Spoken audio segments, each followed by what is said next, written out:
신약 성경은 왜 에녹서를 인용했을까?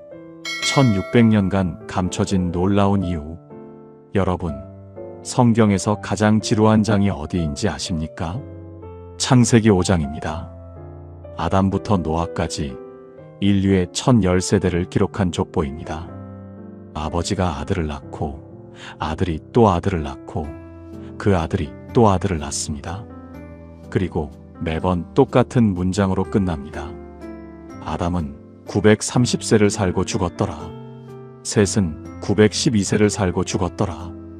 에노스는 905세를 살고 죽었더라. 살고 낳고 죽었더라. 살고 낳고 죽었더라. 수백 년을 살았어도 마지막은 한결같습니다. 죽었더라. 죽었더라. 죽었더라. 이 패턴이 6명까지 반복됩니다. 그런데 7번째 사람에 이르면 갑자기 이 패턴이 깨집니다. 죽었더라가 사라집니다. 창세기 5장 24절입니다. 에녹이 하나님과 동행하더니 하나님이 그를 데려가심으로 세상에 있지 아니하였더라.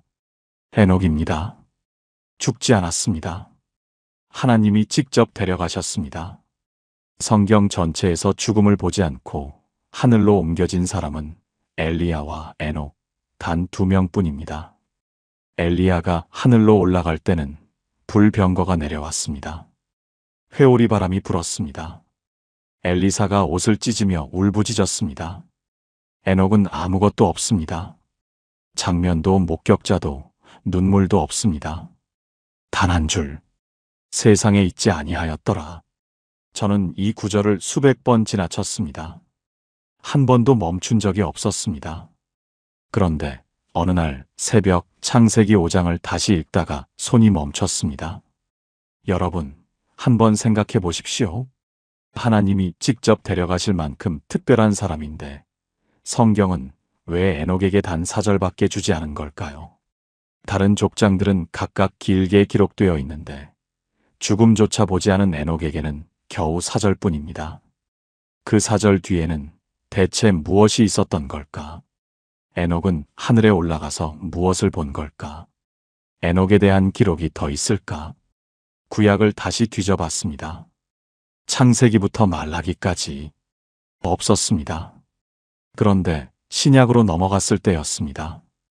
유다서 14절. 아담의 7대손 에녹이 이 사람들에 대하여도 예언하여 이르되 신약 성경이 에녹의 말을 직접 인용하고 있었던 겁니다. 이 구절의 출처를 찾아봤습니다. 구약 39권 어디에도 없었습니다. 출처는 성경 밖에 있었습니다. 에녹서. 혹시 이 이름을 들어보신 적 있으십니까?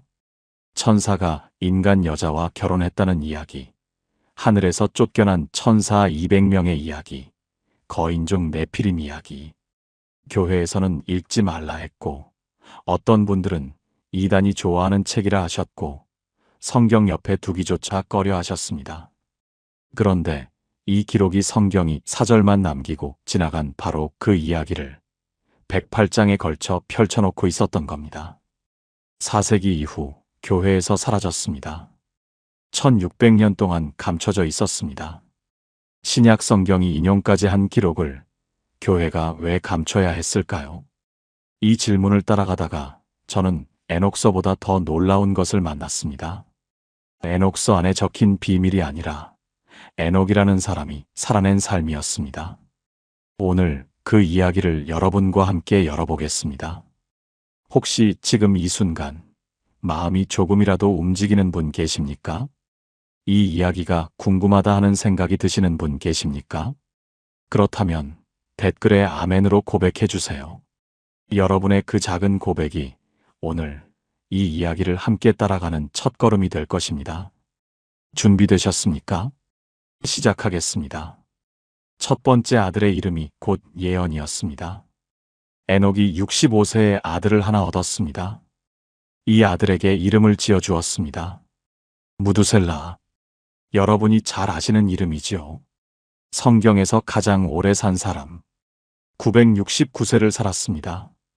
그런데 이 이름에 비밀이 하나 숨어 있었습니다. 히브리어로 무두셀라는 메투셀라흐입니다. 이 이름을 풀어보면 두 단어가 합쳐져 있습니다. 무트, 죽다. 셀라흐, 보내다. 그가 죽으면 보내진다. 이것이 이 아이의 이름이었습니다. 무엇이 보내집니까? 성경 연대를 한번 따라가 보겠습니다. 숫자가 나옵니다만 어렵지 않습니다. 창세기 5장 25절. 무두셀라가 187세의 아들 라멕을 낳았습니다. 창세기 5장 28절. 라멕이 182세의 아들 노아를 낳았습니다. 창세기 7장 6절. 노아 600세 되던 해에 홍수가 왔습니다. 더해보겠습니다. 187 더하기 182 더하기 600, 969. 무두셀라가 죽은 나이와 정확히 같은 숫자입니다. 무두셀라가 969세를 살고 눈을 감은 바로 그 해에 노아의 대홍수가 시작된 겁니다. 아들의 이름 안에 심판의 시간표가 들어 있었던 겁니다. 그가 죽으면 보내진다. 그리고 정말로 그가 죽은 해에 심판이 보내졌습니다. 그런데 여러분, 여기서 한 가지를 더 보셔야 합니다. 이 이름을 지은 사람이 에녹입니다. 갓 태어난 아들을 품에 안고 이 이름을 붙인 아버지가 에녹입니다. 에녹은 그날부터 이 아이를 부를 때마다 그 이름을 입에 올려야 했습니다. 들판에서 뛰어노는 아이를 부릅니다. 무두셀라야. 아이가 웃으며 달려옵니다. 에녹은 웃으면서도 그 이름이 품고 있는 무게를 알고 있었습니다. 이 아이가 살아있는 동안은 아직 시간이 있다는 것. 이 아이가 눈을 감는 날 세상이 끝난다는 것. 밤에 잠든 아이의 얼굴을 내려다볼 때도, 아침에 아이의 이름을 불러 깨울 때도 그 이름은 기도이면서 동시에 예언이었습니다. 그런데 성경이 바로 이 대목에서 놀라운 한 줄을 기록합니다. 창세기 5장 22절. 무두셀라를 낳은 후 300년을 하나님과 동행하며. 낳은 후입니다. 무두셀라를 낳기 전에는 하나님과 동행했다는 말이 없습니다. 이 아들을 품에 안은 그날부터 에녹의 삶이 완전히 바뀐 겁니다. 심판을 알게 된 사람이 도망간 것이 아니었습니다. 무서워서 숨은 것이 아니었습니다. 아들의 이름을 부를 때마다 심판을 기억했고, 심판을 기억할 때마다 하나님을 더 붙든 겁니다.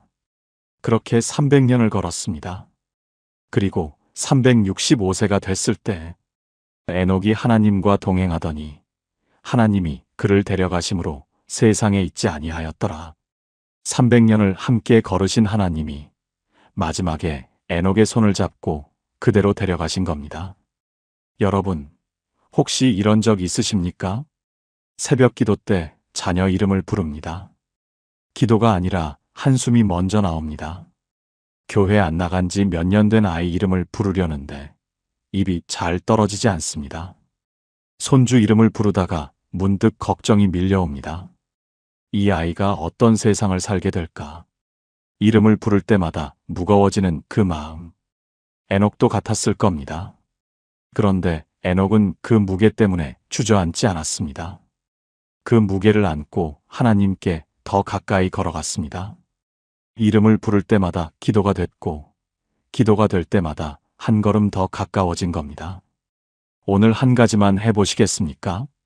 지금 여러분이 새벽마다 부르고 계신 이름이 있을 겁니다. 그 이름을 오늘 한 번 더 부르십시오. 그리고 에녹처럼 그 이름을 부르는 바로 그 자리에서 하나님께 한 걸음 더 가까이 걸어가 보십시오. 함께 기도하시겠습니까? 하나님 아버지, 에녹이 아들의 이름에 심판의 무게를 새기면서도 300년을 동행한 그 자리를 봅니다. 저희에게도 매일 부르는 이름이 있습니다. 그 이름 앞에서 한숨이 먼저 나올 때가 있었습니다. 오늘부터는 그 한숨을 기도로 바꾸겠습니다. 에녹처럼 이름을 부를 때마다 주님께 한 걸음 더 가까이 걷겠습니다. 300년을 동행하신 그 하나님이 오늘 저희와도 함께 걸어주시리라 믿습니다. 예수님의 이름으로 기도합니다. 아멘. 에녹이 300년을 하나님과 동행하다가 하늘로 올라갔습니다. 그런데 에녹이 그곳에서 본 것이 있었습니다. 성경은 그것을 기록하지 않았습니다. 사절로 끝내고 지나갔습니다. 그런데 다른 기록이 그것을 펼쳐놓고 있었습니다. 그 기록의 첫 장을 열어보겠습니다.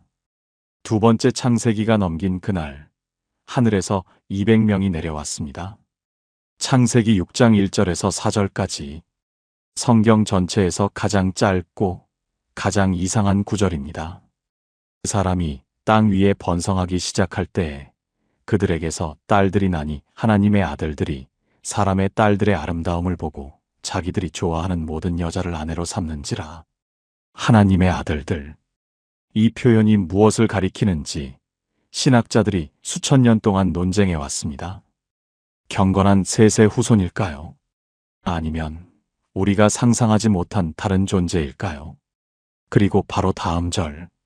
당시의 땅에는 네피림이 있었고 그 후에도 하나님의 아들들이 사람의 딸들에게로 들어와 자식을 낳았으니 그들은 용사라 고대의 명성이 있는 사람들이었더라.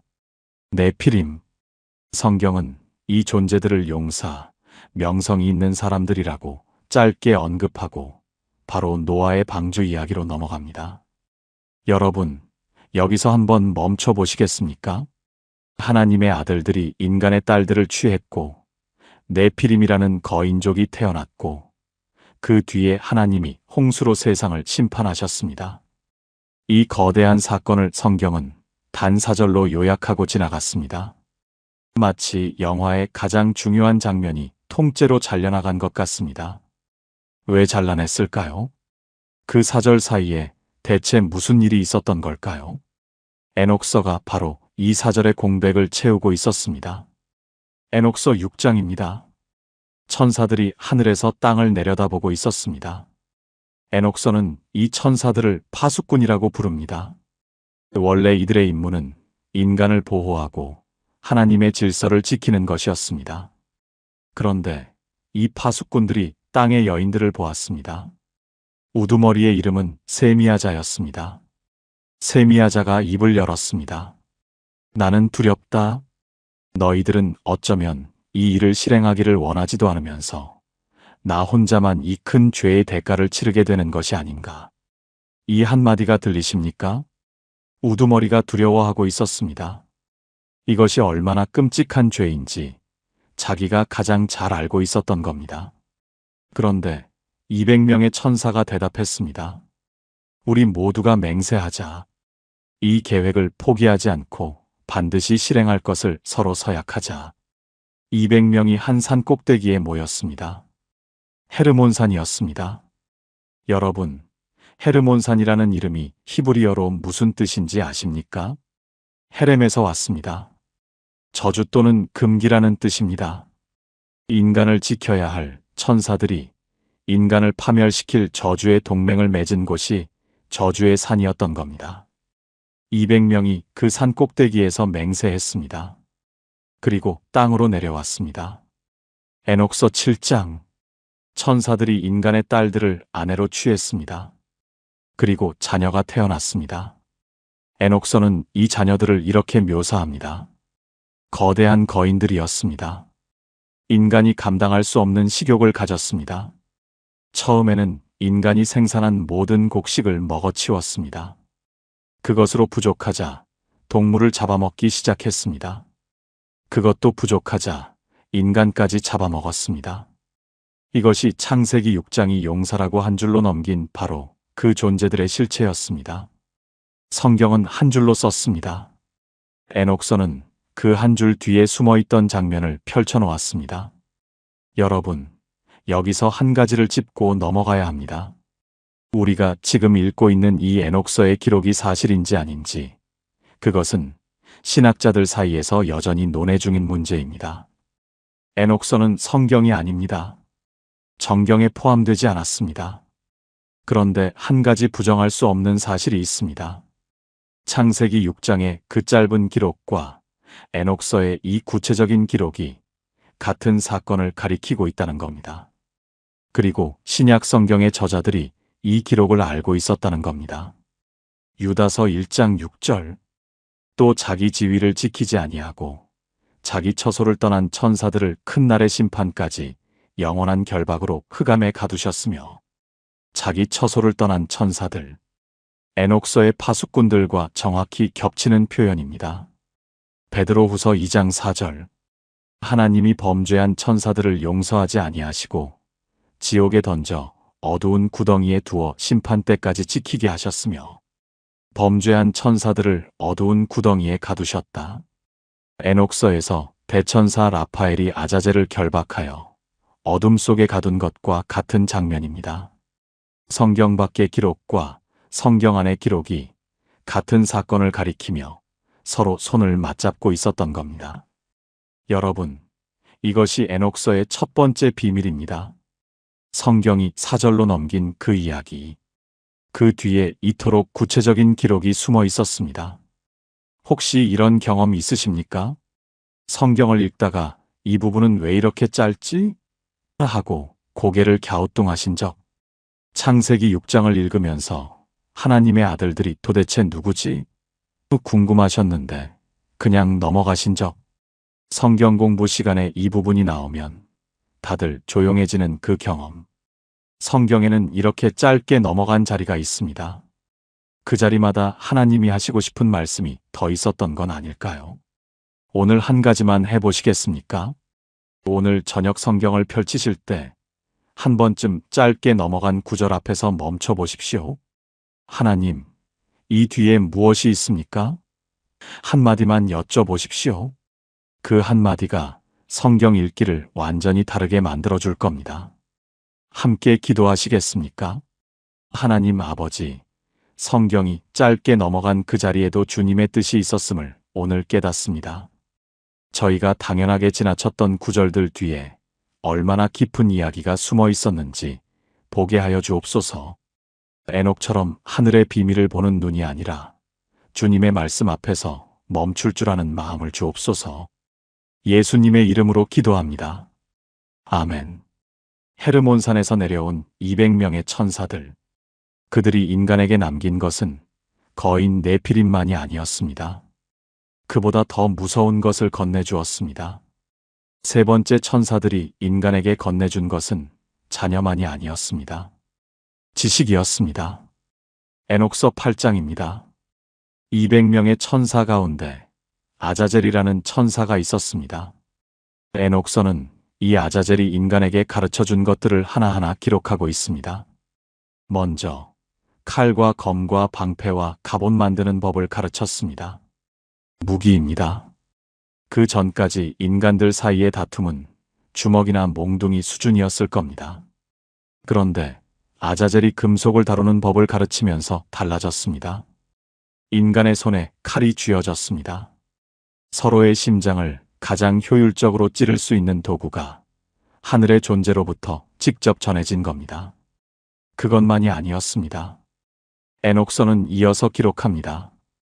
아자젤이 여인들에게 눈 화장하는 법을 가르쳤습니다. 안료를 사용하는 법, 보석으로 몸을 치장하는 법을 전해줬습니다. 여러분, 화장이 왜 문제냐고 생각하실 수 있습니다. 에녹서가 말하는 것은 화장 자체가 아닙니다. 겉을 꾸며서 속을 가리는 기술이었습니다. 진짜 모습을 감추고 다른 모습을 보여주는 법. 에녹서는 이것을 음행을 조장하고 거룩함을 파괴하는 기술이라고 기록합니다. 아자젤만이 아니었습니다. 다른 천사들도 각자의 전문 분야를 인간에게 쏟아놓았습니다. 별자리를 읽는 법을 가르친 천사가 있었습니다. 구름의 징조를 보는 법을 가르친 천사가 있었습니다. 주술과 마법, 뿌리를 다루는 법을 가르친 천사가 있었습니다. 이 지식들의 공통점이 무엇인지 아십니까? 하나님을 의지하는 대신 스스로의 힘으로 운명을 통제하려 들게 만드는 것이었습니다. 기도 대신 주문을 외우게 됐습니다. 하나님의 뜻을 구하는 마음이 별의 움직임을 살피는 욕심으로 바뀌었습니다. 지식은 늘어났습니다. 문명은 화려해졌습니다. 그런데 인간의 영혼은 급속도로 병들어갔습니다. 에녹서는 이 시기를 이렇게 묘사합니다. 불경건이 크게 늘어났고 사람들은 음행을 저질렀으며 길을 잃고 모든 행실이 부패하게 되었다. 타락한 천사들이 전해준 지식은 인간을 풍요롭게 만든 것이 아니었습니다. 스스로를 파괴하는 도구를 쥐어준 것이었습니다. 여러분, 여기서 소름 돋는 장면이 하나 나옵니다. 에녹서 9장입니다. 땅에서 죽임당한 사람들의 영혼이 하늘을 향해 부르짖기 시작했습니다. 네피림의 폭정에, 아자젤의 지식에 온 세상이 피로 물들고 있었습니다. 그 부르짖음이 하늘의 문에 닿았습니다. 지상의 주제이시여, 우리를 보살펴 주소서. 이 불법과 폭력을 멈추어 주소서. 이때 하나님의 보좌 앞에 서 있던 4명의 대천사가 움직입니다. 미카엘, 가브리엘, 라파엘, 우리엘. 이 4 대천사가 지상의 참상을 하나님께 보고했습니다. 그리고 하나님이 심판을 내리셨습니다. 에녹서 10장. 우리엘에게는 노아를 찾아가 다가올 홍수를 알리라는 명령이 내려졌습니다. 인류의 씨를 보존할 방법을 가르쳐 주라는 특명이었습니다. 라파엘에게는 아자젤을 심판하라는 명이 떨어졌습니다. 에녹서의 기록은 구체적입니다. 아자젤의 손과 발을 묶어 사막의 깊은 구덩이에 던져 넣으라고 했습니다. 그 위에 거칠고 날카로운 돌들을 덮어 어둠 속에 가두라고 했습니다. 심판의 날이 올 때까지 그곳에 봉인하라는 판결이었습니다. 가브리엘에게는 네피림들끼리 서로 싸워 멸절하게 만들라는 임무가 주어졌습니다. 비정상적인 결합으로 태어난 거인들이 자기들끼리 칼을 겨누게 만든 겁니다. 미카엘에게는 파수꾼들의 우두머리 세미야자와 그 일당을 결박하라는 특명이 떨어졌습니다. 여러분, 이 장면이 보이십니까? 인간을 지키라고 보내신 천사들이 인간을 망가뜨렸고, 그 천사들을 심판하라고 보내신 대천사들이 하나씩 임무를 수행하고 있습니다. 하나님은 침묵하고 계신 것처럼 보였지만 한순간도 보지 않으신 적이 없었습니다. 땅의 부르짖음이 하늘에 닿았고 하늘이 움직였습니다. 그리고 이 모든 심판이 끝난 뒤에 찾아온 것이 바로 대홍수입니다. 성경은 홍수의 이유를 이렇게 기록합니다. 창세기 6장 5절. 여호와께서 사람의 죄악이 세상에 가득함과 그의 마음으로 생각하는 모든 계획이 항상 악할 뿐임을 보시고. 에녹서를 읽고 나면 이 한 구절이 다르게 들립니다. 그 사람의 죄악이 가득했다는 그 한 줄 뒤에 천사들의 반역과 금지된 지식과 네피림의 폭정과 온 땅의 부르짖음이 숨어 있었던 겁니다. 성경이 한 줄로 쓴 그 심판 뒤에 하늘과 땅이 동시에 뒤흔들린 거대한 이야기가 있었습니다. 여러분, 혹시 이런 경험 있으십니까? 뉴스를 보다가 세상이 왜 이렇게 어지러운지 한숨이 나올 때가 있죠. 매일 새로운 기술이 나오고 세상은 점점 편해지는데 사람들의 마음은 오히려 더 불안하고 더 외로워지는 것 같습니다. 에녹서가 기록한 아자젤의 시대와 오늘날이 닮아 있다고 느끼시는 건 저만이 아닐 겁니다. 지식은 넘쳐나는데 지혜는 메말라가는 시대, 기술은 발전하는데 영혼은 병들어가는 시대. 에녹서는 수천 년 전에 이미 이런 시대를 보고 있었습니다. 그리고 그 시대 한가운데서 하나님이 침묵하지 않으셨다는 것을 기록하고 있었습니다. 땅의 부르짖음은 반드시 하늘에 닿습니다. 에녹의 시대에도, 오늘 우리의 시대에도. 오늘 한 가지만 해보시겠습니까? 오늘 하루 넘쳐나는 정보 속에서 잠깐 멈추어 보십시오. 뉴스를 끄고 휴대폰을 내려놓고 하나님의 음성을 한 번만 구해보십시오. 아자젤의 지식이 아니라 하나님의 지혜를 구하는 하루. 그 하루가 여러분의 영혼을 지켜줄 겁니다. 함께 기도하시겠습니까? 하나님 아버지, 에녹의 시대에 금지된 지식이 세상을 뒤덮었을 때에도 주님은 침묵하지 않으셨습니다. 땅의 부르짖음을 들으시고 대천사를 보내셨습니다. 오늘 이 시대에도 온갖 지식과 정보가 쏟아지지만 정작 영혼은 메말라가고 있습니다. 주님, 저희에게 세상의 지식이 아니라 주님의 지혜를 분별하는 눈을 주옵소서. 에녹이 가장 어두운 시대에 하나님과 동행했던 것처럼 저희도 이 시대 한가운데서 주님과 함께 걷게 하옵소서. 예수님의 이름으로 기도합니다. 아멘. 이토록 생생한 기록이었습니다. 천사들의 반역, 금지된 지식, 네피림의 폭정, 대천사들의 심판까지 성경이 사절로 넘긴 이야기를 이렇게 구체적으로 펼쳐놓은 기록이었습니다. 그런데 이 기록이 어느 날 사라졌습니다. 교회에서 감춰졌습니다. 1600년 동안 도대체 무슨 일이 있었던 걸까요? 네 번째 1600년 동안 이 책은 어디에 있었을까요? 2세기 북아프리카 카르타고에 한 신학자가 있었습니다. 터툴리안이었습니다. 초대교회의 위대한 교부로 불리는 사람입니다. 터툴리안은 에녹서를 읽었습니다. 그리고 자기 저서에 이렇게 썼습니다. 나는 에녹서가 성령의 감동으로 기록된 책이라 확신한다. 사도 유다가 이 책을 인용했기 때문이다. 터툴리안만이 아니었습니다. 3세기 알렉산드리아의 신학자 오리겐도 에녹서를 연구했습니다. 천사들의 타락을 이해하는데 필수적인 기록이라고 보았습니다. 초대교회는 에녹서를 읽었습니다. 존중했습니다. 예배와 가르침 속에서 인용했습니다. 그런데 4세기에 들어서면서 분위기가 달라지기 시작했습니다. 325년 니케아 공의회가 열렸습니다. 기독교가 로마의 국교가 되면서 교회는 교리를 체계적으로 정리할 필요가 생겼습니다. 무엇이 정통이고 무엇이 이단인지 선을 그어야 했습니다. 이때 한 사람이 등장합니다. 성 아우구스티누스입니다. 서방 교회에서 가장 위대한 신학자로 추앙받는 인물입니다. 아우구스티누스는 에녹서의 기록을 문자 그대로 받아들이지 않았습니다. 그는 새로운 해석을 내놓았습니다. 창세기 6장의 하나님의 아들들은 천사가 아니라 경건한 셋의 후손이다. 사람의 딸들은 불경건한 가인의 후손이다. 천사와 인간의 결합이라는 초자연적 사건을 인간 대 인간의 도덕적 타락으로 해석한 겁니다. 왜 이렇게 바꾸었을까요? 당시 교회의 입장에서 생각해 보시겠습니까? 기독교가 로마 제국의 공식 종교가 되면서 수백만 명이 새로 교회에 들어오고 있었습니다.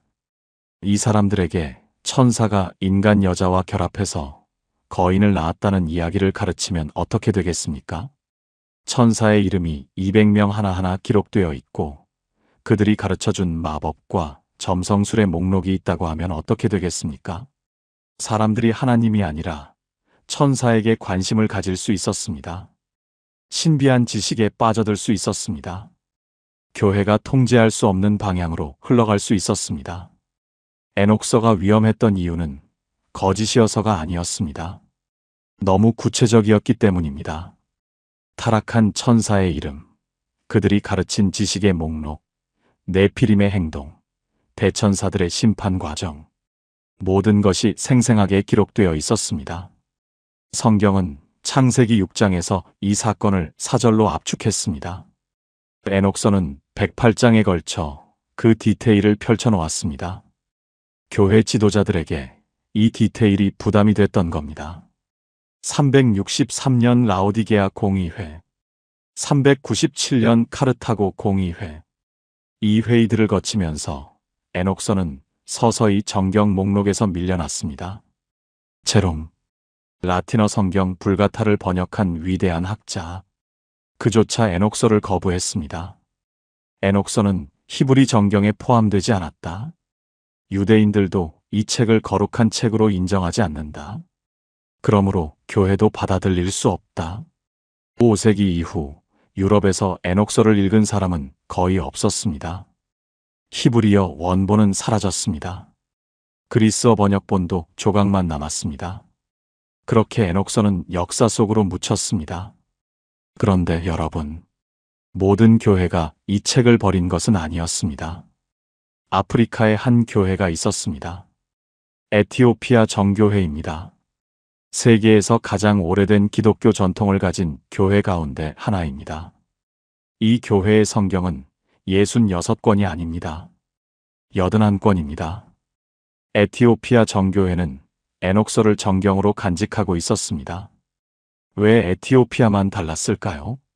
4세기에 기독교가 에티오피아에 전파될 때 알렉산드리아를 통해 신앙이 들어왔습니다. 아타나시우스가 정경 목록을 확정하기 전이었습니다. 에티오피아 교회는 처음 받아들인 그대로 간직한 겁니다. 유럽 교회가 에녹서를 금서로 지정했을 때도 에티오피아의 수도사들은 양피지에 이 책을 계속 필사했습니다. 한번 생각해 보십시오. 뜨거운 아프리카의 태양 아래 작은 수도원 안에서 수도사가 허리를 굽히고 앉아 있습니다. 양피지 위에 한 글자 한 글자 옮겨 적고 있습니다. 유럽의 어느 교회도 읽지 않는 책을 아무도 알아주지 않는 곳에서 그렇게 1500년이 흘렀습니다. 1773년 스코틀랜드 탐험가 제임스 브루스가 에티오피아를 여행했습니다. 아비시니아 고원의 한 수도원에서 그가 놀라운 것을 발견했습니다. 에녹서, 완전한 형태로 보존되어 있었습니다. 에티오피아 고대 문자 게에즈어로 빼곡하게 적힌 양피지. 브루스는 3권의 사본을 유럽으로 가져왔습니다. 학자들이 번역하기 시작했습니다. 유다서 14절에 인용된 그 문장이 에녹서 1장 9절에 정확히 일치했습니다. 에녹서는 신화가 아니었습니다. 실제로 존재했던 고대의 기록이었습니다. 그리고 174년이 더 흘렀습니다. 1947년 이스라엘 유대 광야 사해 근처 쿰란이라는 곳에서 양을 찾던 베두인 소년이 동굴 안으로 돌을 던졌습니다. 항아리 깨지는 소리가 났습니다. 그 안에서 2000년 동안 봉인되어 있던 양피지 두루마리들이 쏟아져 나왔습니다. 사해 문서입니다. 900개가 넘는 문서 가운데 구약 성경 사본들 사이에서 에녹서의 아람어 단편 11개가 발견됐습니다. 성경 외 문서 중에서 가장 많은 수였습니다. 탄소 연대 측정 결과 이 문서들은 기원전 200년에서 기원전 50년 사이에 기록된 것이었습니다. 예수님이 태어나시기도 전에 이미 존재했던 기록이었습니다. 에티오피아 교회가 1500년 동안 지켜온 그 책이 사해 문서를 통해 고대성이 증명된 겁니다. 여러분, 이 이야기가 우리에게 무엇을 말하고 있습니까? 아무도 알아주지 않는 곳에서 묵묵히 지켜온 것이 있습니다. 유럽의 거대한 교회들이 다 버렸는데 아프리카의 작은 수도원이 지켰습니다. 1500년 동안 아무도 인정해주지 않았는데 마지막에 사해 문서가 증명해줬습니다. 혹시 이런 분 계십니까? 아무도 알아주지 않는 기도를 오래도록 드리고 계신 분, 교회에서 보이지 않는 자리에서 묵묵히 섬기고 계신 분, 자녀를 위해 수십 년째 기도하고 있는데 아직 아무런 변화가 보이지 않는 분, 이 기도가 닿고는 있는 걸까? 아무도 몰라주는 이 섬김이 의미가 있기는 한 걸까? 에티오피아의 수도사들도 같은 마음이었을 겁니다. 유럽의 교회가 전부 버린 책을 자기들만 지키고 있으니까요. 1500년 동안 아무도 알아주지 않았으니까요. 그런데 하나님은 그 수도원을 잊지 않으셨습니다. 1500년 뒤에 그 기록의 가치가 온 세계 앞에 드러났습니다. 여러분이 지키고 계신 그것, 아무도 알아주지 않는 그 기도, 그 섬김, 그 믿음, 하나님은 잊지 않고 계십니다. 오늘 한 가지만 해보시겠습니까? 지금 여러분이 묵묵히 지키고 있는 것 한 가지를 떠올려 보십시오. 그리고 이렇게 고백해 보십시오. 주님, 아무도 몰라줘도 저는 이것을 계속 지키겠습니다. 에티오피아의 수도사들처럼 함께 기도하시겠습니까? 하나님 아버지, 모든 교회가 버렸을 때 에티오피아의 작은 수도원이 1500년을 지킨 그 이야기를 봅니다. 아무도 알아주지 않는 곳에서 묵묵히 양피지를 필사한 그 수도사들을 기억합니다. 주님, 저희에게도 그런 자리가 있습니다. 아무도 몰라주는 기도가 있고, 보이지 않는 섬김이 있고, 혼자 지키고 있는 믿음이 있습니다. 그 자리를 주님이 보고 계심을 믿습니다. 에티오피아의 수도사들에게 1500년 뒤에 응답하셨던 그 하나님이 저희의 그 묵묵한 자리에도 때가 되면 응답해 주시리라 믿습니다. 예수님의 이름으로 기도합니다. 아멘. 감춰야 할 책이었습니다. 교회가 1600년 동안 읽지 말라고 했던 책이었습니다. 그런데 한 가지 풀리지 않는 의문이 남습니다. 감춰야 할 책이었다면 신약 성경은 왜 이 기록을 인용한 걸까요? 5번째 구약 39권 어디에도 없는 구절이 신약 안에 있었습니다. 여러분, 도입부에서 제가 말씀드렸습니다. 유다서 14절을 읽다가 멈추게 됐다고. 구약 39권을 다 뒤져봐도 이 구절의 출처가 없었다고. 이제 그 이야기를 제대로 열어보겠습니다. 유다서. 신약 성경 27권 가운데 25번째 책입니다. 단 한 장, 25절밖에 안 되는 짧은 편지입니다. 이 편지를 쓴 사람은 유다입니다. 야고보의 형제 유다. 예수님의 동생이었습니다. 유다가 이 편지를 쓴 이유가 있었습니다. 당시 교회 안에 거짓 교사들이 들어와 있었습니다. 은혜를 방종으로 바꾸고 하나님을 부인하는 자들이었습니다. 유다는 이 거짓 교사들을 향해 경고의 편지를 쓴 겁니다. 그런데 유다가 이 경고를 하면서 놀라운 일을 합니다. 유다서 6절을 보시겠습니까? 또 자기 지위를 지키지 아니하고 자기 처소를 떠난 천사들을 큰 날의 심판까지 영원한 결박으로 흑암에 가두셨으며 자기 처소를 떠난 천사들, 영원한 결박, 흑암. 이 표현이 어디서 왔습니까? 구약 39권 어디에서도 자기 처소를 떠난 천사들이 결박되어 흑암에 갇혔다는 이야기를 찾을 수 없습니다. 에녹서에 있습니다.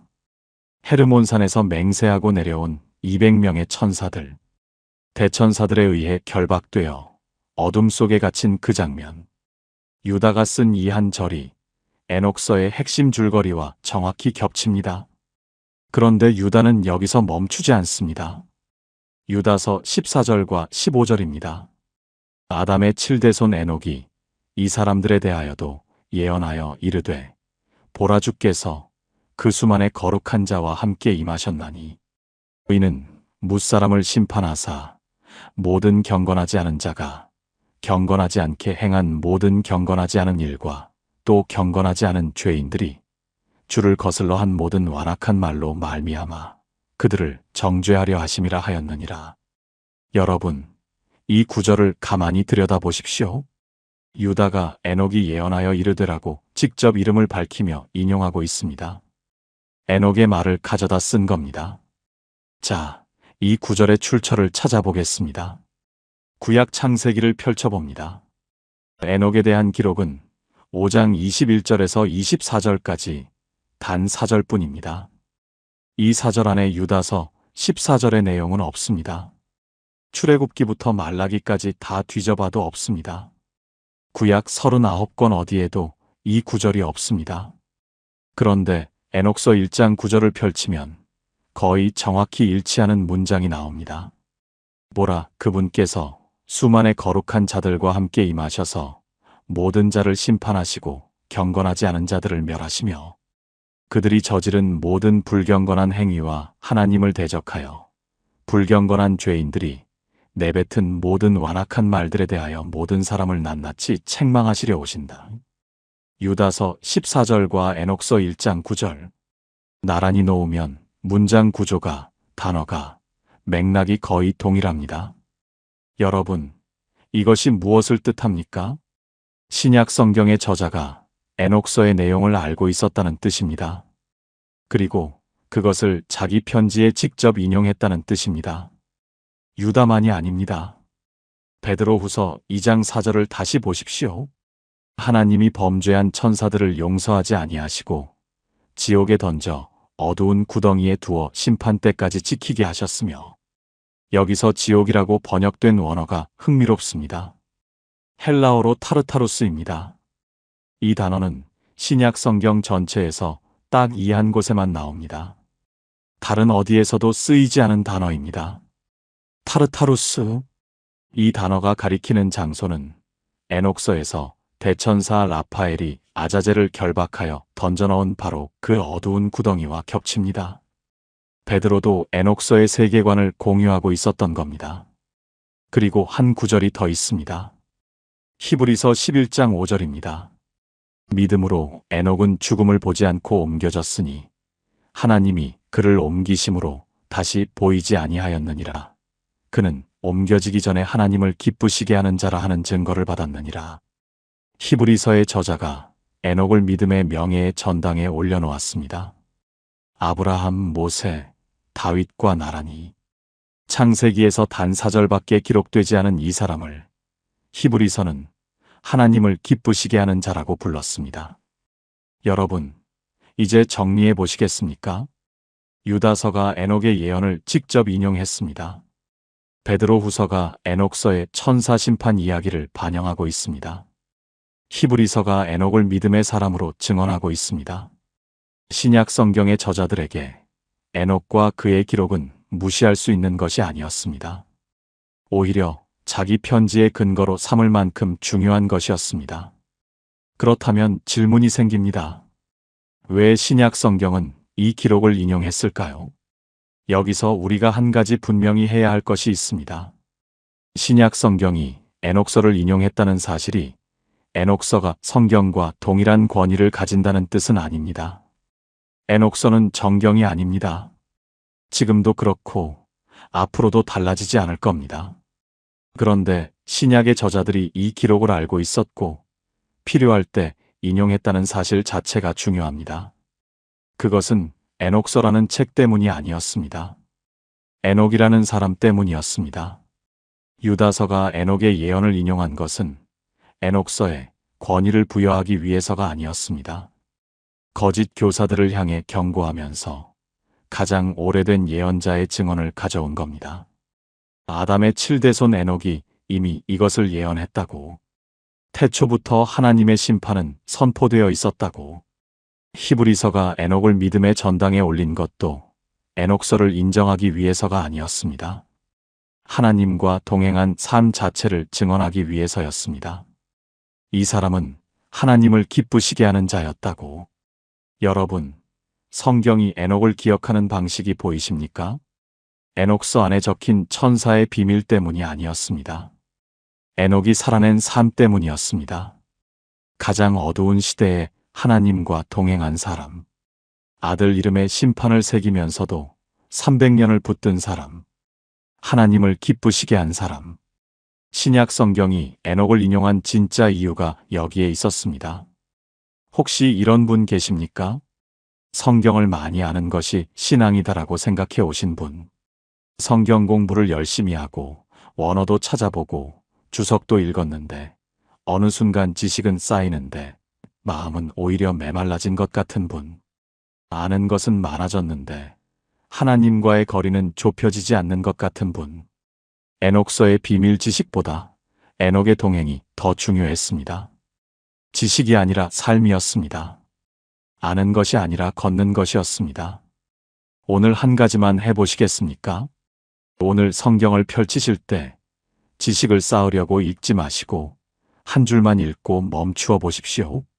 그 한 줄 앞에서 하나님과 눈을 마주쳐 보십시오. 에녹처럼 함께 기도하시겠습니까? 하나님 아버지, 신약 성경이 에녹을 기억한 방식을 오늘 보았습니다. 천사의 비밀 때문이 아니라 주님과 동행한 삶 때문이었습니다. 저희가 지식을 쌓는데 열심이었지만 정작 주님과 걷는 일에는 게을렀던 적이 있었습니다. 오늘부터 한 줄을 읽더라도 그 한 줄 앞에서 주님을 만나는 사람이 되게 하옵소서. 에녹처럼 아는 것이 아니라 걷는 사람이 되게 하옵소서. 예수님의 이름으로 기도합니다. 아멘.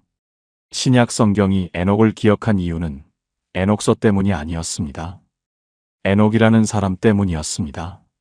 그런데 에녹의 삶에는 아직 우리가 열어보지 못한 이야기가 남아 있습니다.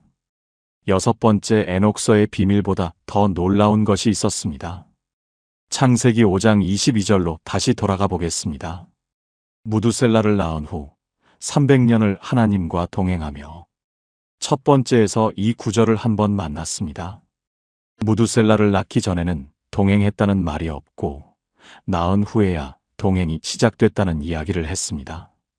그런데 오늘 이 구절을 다시 들여다보면 그때 미처 못 본 것이 하나 더 있습니다.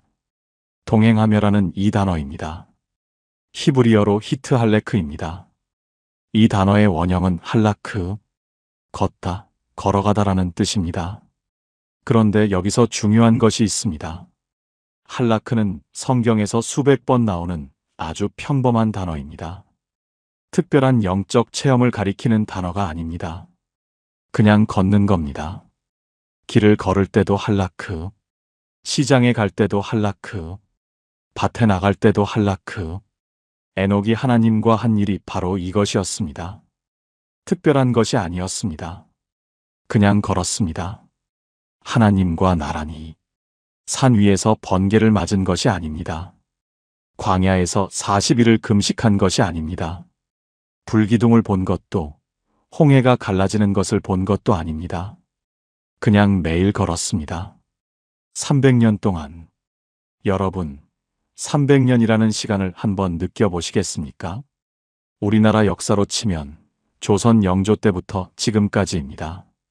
그 긴 시간 동안 하루도 빠짐없이 하나님과 나란히 걸은 겁니다. 어떤 날은 아들 무두셀라의 이름을 부르며 심판의 무게에 짓눌렸을 겁니다. 어떤 날은 손자 라멕이 태어나는 것을 보며 기뻐했을 겁니다. 어떤 날은 세상이 점점 더 어두워지는 것을 보며 마음이 무거웠을 겁니다. 좋은 날에도 걸었습니다. 힘든 날에도 걸었습니다. 아무 일도 없는 평범한 날에도 걸었습니다. 그것이 동행이었습니다. 여러분, 우리가 흔히 생각하는 하나님과 동행하는 삶은 이런 것이 아닙니다. 뭔가 특별한 은혜를 체험하는 것, 기도할 때 뜨거운 감동이 쏟아지는 것, 말씀을 읽을 때 소름이 돋는 것, 그런 순간이 동행이라고 생각합니다. 그런데 에녹의 동행은 달랐습니다. 할라크, 그냥 걸었습니다. 새벽에 눈을 뜨면 하나님과 함께 하루를 시작하고, 밭에 나가면 하나님과 함께 일하고, 저녁에 아이들을 재우면 하나님과 함께 하루를 마감하고, 화려하지 않았습니다. 극적이지 않았습니다. 매일이 같은 리듬이었습니다. 그런데 이 평범한 걸음이 300년 쌓이자 놀라운 일이 벌어졌습니다. 히브리서 11장 5절입니다. 믿음으로 에녹은 죽음을 보지 않고 옮겨졌으니 하나님이 그를 옮기심으로 다시 보이지 아니하였느니라. 그리고 바로 이어서 나오는 한 문장. 그는 옮겨지기 전에 하나님을 기쁘시게 하는 자라 하는 증거를 받았느니라. 하나님을 기쁘시게 하는 자. 여러분, 이 표현이 들리십니까? 성경에서 하나님을 기쁘시게 했다는 표현을 받은 사람이 몇이나 됩니까? 에녹이 그 표현을 받았습니다. 천사의 비밀을 알아서가 아닙니다. 하늘의 환상을 보아서가 아닙니다. 에녹서를 기록해서가 아닙니다. 그냥 걸었기 때문입니다.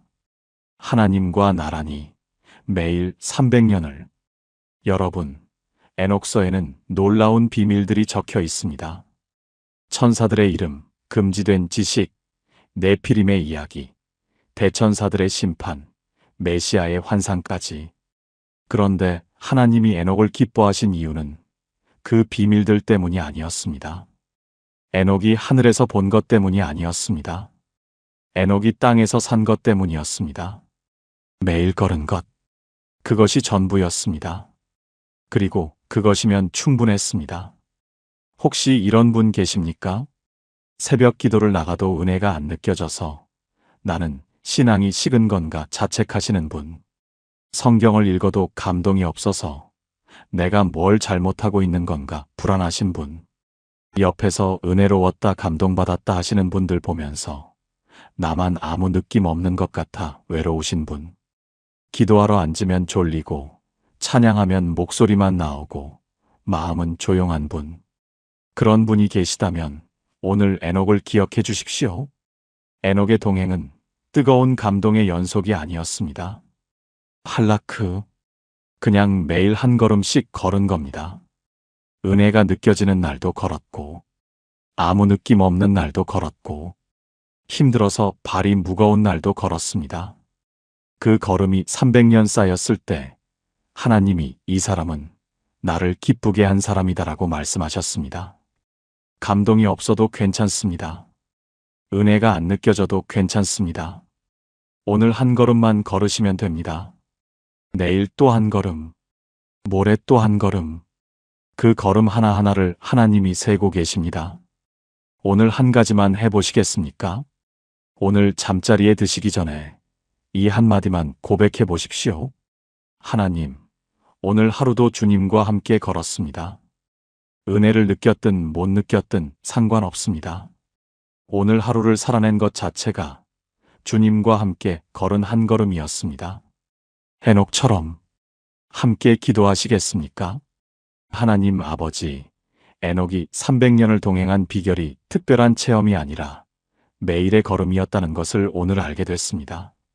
할라크, 그냥 걷는 것, 그것이 주님을 기쁘시게 하는 삶이었습니다. 저희는 늘 특별한 은혜를 구했습니다.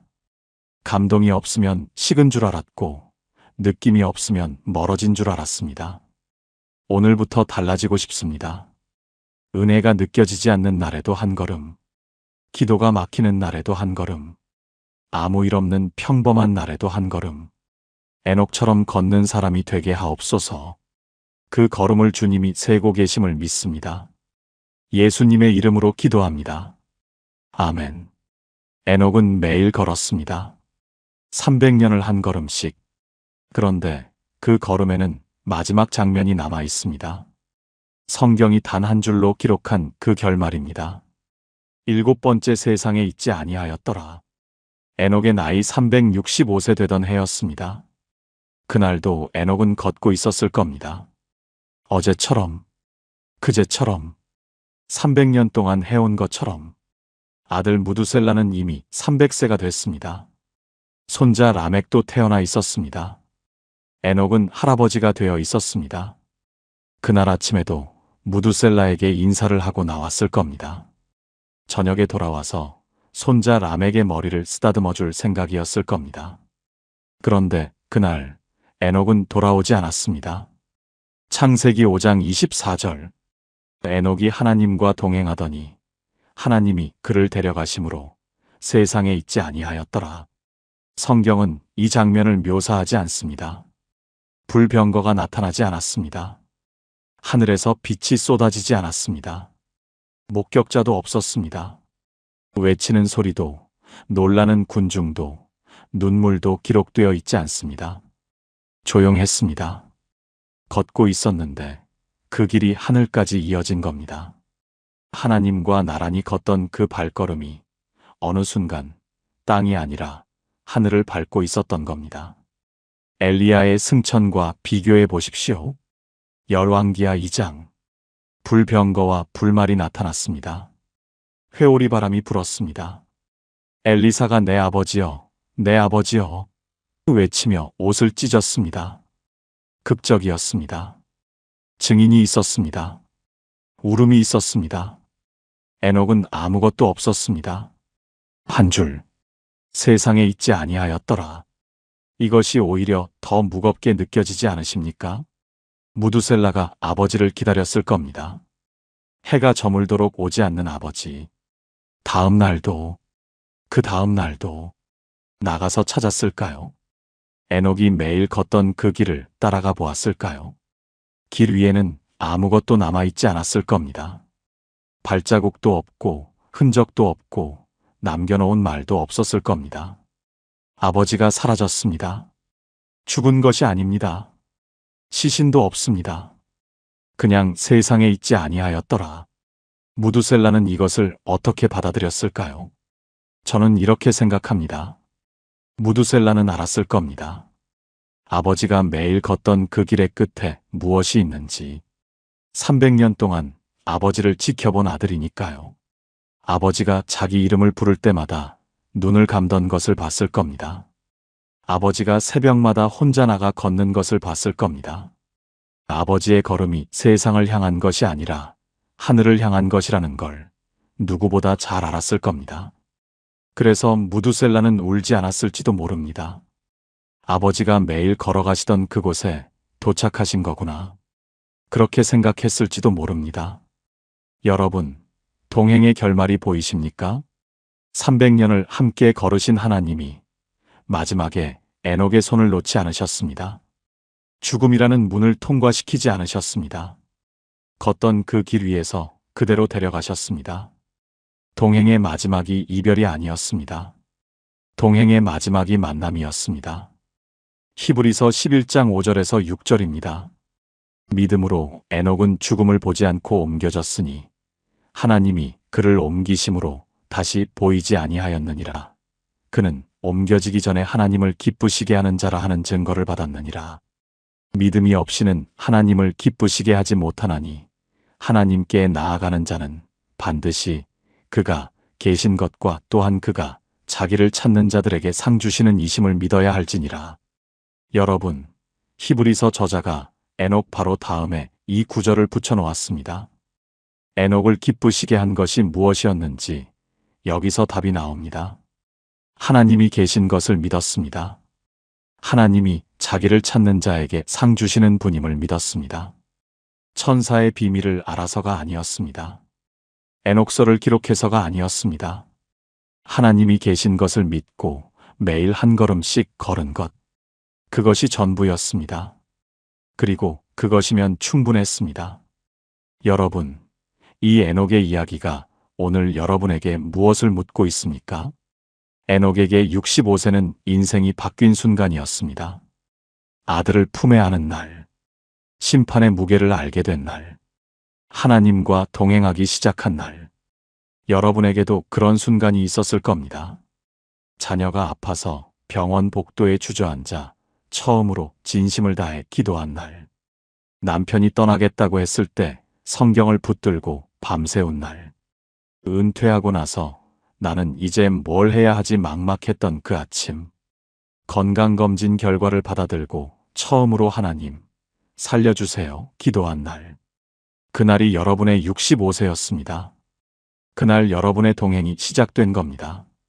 그리고 그날부터 오늘까지 여러분은 걸어오셨습니다. 은혜가 느껴지는 날도, 안 느껴지는 날도, 기도가 되는 날도, 안 되는 날도, 에녹처럼 한 걸음씩. 여러분, 에녹의 이야기는 옛 이야기가 아닙니다. 오늘 여러분의 이야기입니다. 에녹서에 적힌 천사의 비밀보다 에녹이 땅에서 산 삶이 더 놀라웠습니다. 하늘에서 본 것보다 매일 걸은 것이 더 큰 비밀이었습니다. 그리고 그 비밀은 지금 여러분의 것이기도 합니다. 오늘이 여러분의 300년 중 하루입니다. 오늘 한 걸음만 걸으십시오. 내일 또 한 걸음, 모레 또 한 걸음. 그 걸음 하나하나를 하나님이 세고 계십니다. 그리고 그 걸음의 끝에서 에녹에게 하셨던 것처럼 여러분의 손을 잡아주실 겁니다. 세상에 있지 아니하였더라. 이 한 줄이 에녹의 결말이었습니다. 여러분의 결말은 무엇이겠습니까? 여러분도 이 한 줄을 받으실 수 있습니다. 매일 한 걸음, 하나님과 나란히 함께 기도하시겠습니까? 하나님 아버지, 에녹이 걷던 그 길의 끝을 오늘 보았습니다. 죽음이 아니라 만남이었습니다. 이별이 아니라 하늘이었습니다. 300년을 함께 걸으시더니 마지막에 손을 놓지 않으셨습니다. 주님, 저희에게도 65세가 있었습니다. 무너져서, 막막해서, 아파서 처음으로 주님을 붙잡았던 그날. 그날부터 저희도 걸어왔습니다. 넘어진 날도, 멈춘 날도, 울기만 한 날도 있었습니다. 그런데 오늘 에녹을 통해 알았습니다. 그 모든 날이 다 동행이었다는 것을, 주님이 한 걸음도 빠짐없이 세고 계셨다는 것을. 내일도 걷겠습니다. 은혜가 느껴지든 안 느껴지든 에녹처럼 주님과 나란히. 그리고 저희의 마지막도 에녹처럼 되기를 소망합니다.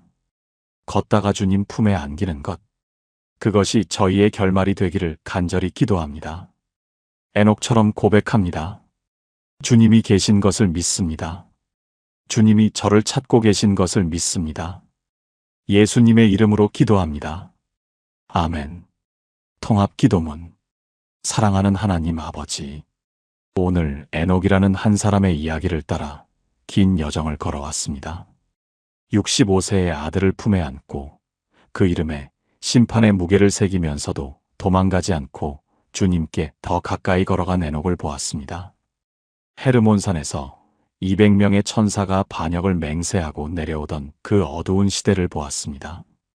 금지된 지식이 세상을 뒤덮고 네피림이 땅을 짓밟고 인간의 부르짖음이 하늘의 문을 두드리던 그 시대를 보았습니다. 그때에도 주님은 침묵하지 않으셨습니다. 대천사를 보내셨습니다. 노아에게 방주를 예비하셨습니다. 1600년 동안 모든 교회가 버린 기록을 에티오피아의 작은 수도원이 묵묵히 지켜낸 것을 보았습니다. 아무도 알아주지 않는 곳에서 양피지를 필사하던 그 수도사들의 손을 기억합니다. 그 기록이 사해문서를 통해 다시 세상에 나온 것을 보았습니다. 신약 성경이 에녹서를 인용한 이유가 천사의 비밀 때문이 아니라 에녹이라는 사람 때문이었다는 것을 알게 됐습니다. 하나님을 기쁘시게 하는 자, 그 증거를 받은 이유가 할라크, 매일 한 걸음씩 걸은 것 때문이었다는 것을 알게 됐습니다. 그리고 그 걸음의 마지막을 보았습니다. 세상에 있지 아니하였더라. 동행의 끝이 죽음이 아니라 만남이었습니다. 하나님, 저희에게도 65세가 있었습니다. 무너져서, 아파서, 막막해서 처음으로 주님을 붙잡았던 그날. 그날부터 저희도 걸어왔습니다. 에녹처럼 고백합니다. 무두셀라의 이름을 부르며 300년을 동행한 에녹처럼 저희도 자녀의 이름을 부르며 주님과 걷겠습니다. 가장 어두운 시대에 홀로 걸은 에녹처럼 이 시대 한가운데서 주님과 걷겠습니다. 에티오피아의 수도사들처럼 아무도 알아주지 않아도 저희가 맡은 것을 지키겠습니다. 에녹서의 비밀이 아니라 에녹의 동행을, 지식이 아니라 걸음을 택하겠습니다. 주님이 계신 것을 믿습니다. 주님이 저를 찾고 계신 것을 믿습니다. 주님이 저의 걸음을 세고 계신 것을 믿습니다. 내일도 한 걸음, 모레도 한 걸음, 에녹처럼 주님과 나란히 예수님의 이름으로 기도합니다. 아멘. 마무리. 여러분, 오늘 에녹이라는 한 사람을 따라 긴 여정을 함께 걸어왔습니다. 아들의 이름에 예언을 새긴 아버지, 성경이 사절로 넘긴 이야기를 108장으로 펼쳐놓은 기록, 천사들의 반역과 금지된 지식과 대천사들의 심판, 1600년 동안 감춰졌다가 다시 세상에 나온 놀라운 책, 신약 성경이 이 기록을 인용한 이유, 에녹서의 비밀보다 더 놀라웠던 에녹의 삶, 그리고 세상에 있지 아니하였더라로 끝난 동행의 결말. 도입부에서 저는 이렇게 말씀드렸습니다. 창세기 5장 족보를 읽다가 손이 멈추었다고. 죽었더라가 반복되는 족보에서 단 한 사람만 다르게 끝났다고. 오늘 우리는 그 한 사람의 비밀을 열어보았습니다. 에녹서에 적힌 천사의 비밀은 놀라웠습니다. 그런데 그보다 더 놀라운 것은 에녹의 삶이었습니다. 가장 어두운 시대에 가장 밝게 동행한 사람. 하늘에서 본 것보다 땅에서 산 것이 더 큰 비밀이었던 사람. 그가 본 비밀보다 그가 걸은 걸음이 하나님을 기쁘시게 했습니다. 여러분, 오늘 이 7가지 가운데 가장 마음에 닿은 것이 무엇이었습니까? 댓글에 아멘으로 고백해 주세요. 그리고 지금 가장 간절한 기도 제목이 있으시면 한 줄로 남겨주세요. 주님, 저도 오늘부터 한 걸음씩 걷겠습니다. 주님, 아무도 알아주지 않는 이 자리를 계속 지키겠습니다. 주님, 은혜가 안 느껴져도 내일 또 걷겠습니다. 주님, 제 65세를 기억합니다. 그날부터 지금까지 걸어온 걸음을 주님이 세고 계셨다는 것을 믿습니다. 여러분의 그 고백을 하나님께서 듣고 계십니다. 이 영상이 필요한 분이 주변에 계시다면 공유해 주세요. 여러분의 작은 나눔 하나가 누군가에게는 오늘 한 걸음을 걷게 하는 힘이 될 수 있습니다. 에녹이 300년을 걸었던 것처럼 여러분의 나눔 한 번이 누군가의 동행을 시작하게 만들 수 있습니다. 하나님의 은혜가 여러분의 매일의 걸음 위에 함께 하시기를 축복합니다.